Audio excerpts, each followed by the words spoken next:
Ito na sa wakas mga kakwento.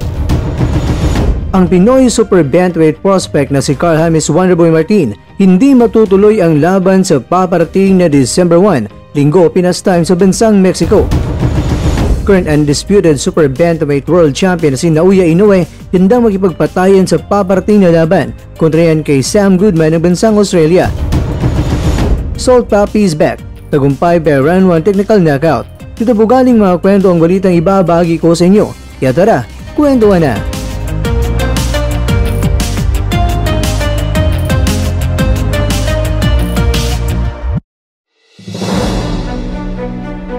Itong si Wonderboy ay nakatayang harapin ang Mexicanong nasa rank 646 sa buong mundo at rank 126 sa bansang Mexico at yan ay ayon sa BoxRec. At ito ay may kartarang 27 wins, 14 losses, 10 knockouts at 1 draw.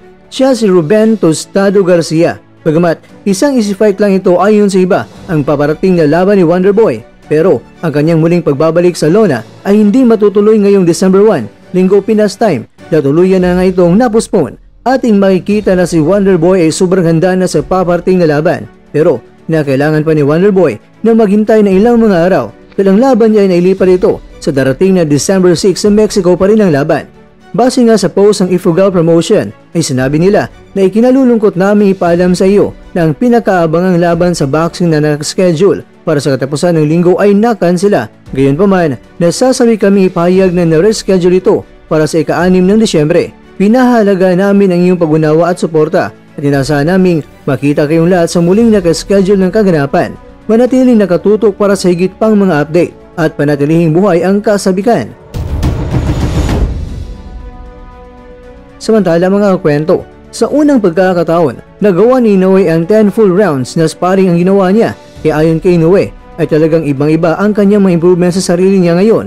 Dahil kung tutuusin, ang tunay na laban ay nasa round 12 kaya kulang na lang ng dalawang mga rounds at tila ba parang tunay na laban ang ginagawa niya sa kanyang mga sparring sessions. Kung nagawa niya ito sa pag-iensayo pa lang ay malamang hindi na raw siya mahirapan pa sa paparating na laban kahit paabot ito ng round 12. Sa ngayon mga kwento ay inaasahan nila na itong si Goodman ay gagamitin ang buong 12 rounds at hindi talaga makipagpalitan kay Inoue.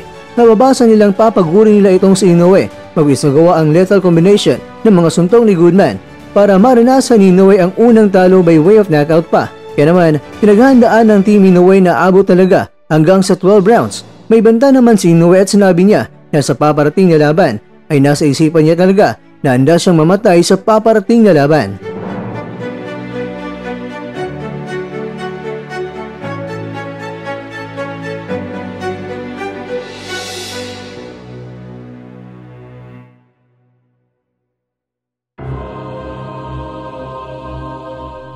Mga kakwento, Nathaniel Bustamante o mas kilala na si Salt Papi, hindi talaga nagbibiro itong si Salt Papi kapag may laban. Sa round 3 na nakaschedule for round 6 na laban, wasak sa counter left itong si Kenny Ojoderi o mas kilalang si King Henny sa kakatapos ng nila na laban. Salt Papi, ang angas mo! Ayos, congrats sa iyong panalo!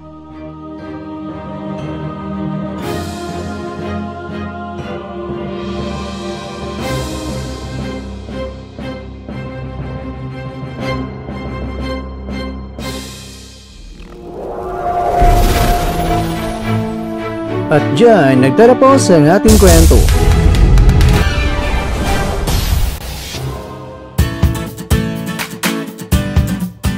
Maraming salamat mga kakwento sa inyong panonood. Pero baka naman mga kakwento ay nagustuhan niyo po ang kwento natin ngayon. Baka pwede niyo po akong mabigyan dyan ng like, subscribe at pa-click na rin sa bell button. Pero bago tayo matapos mga kwento ay syempre, shoutout po muna tayo dyan sa ating mga kakwento. Kay kakwentong Eldefonso Ilizaga, kay kakwentong Smile PTV, kay kakwentong Ramil Lubitania, at ikaw kakwentong nanonood ngayon, shoutout sa iyo dyan. Bueno, hanggang dito na po muna ang ating kwentuhan at abangan nyo na po ating susunod na video. At dito na po yan sa isang channel na kung saan maaring ito'y mga kwentong di pa na kwento sa inyo.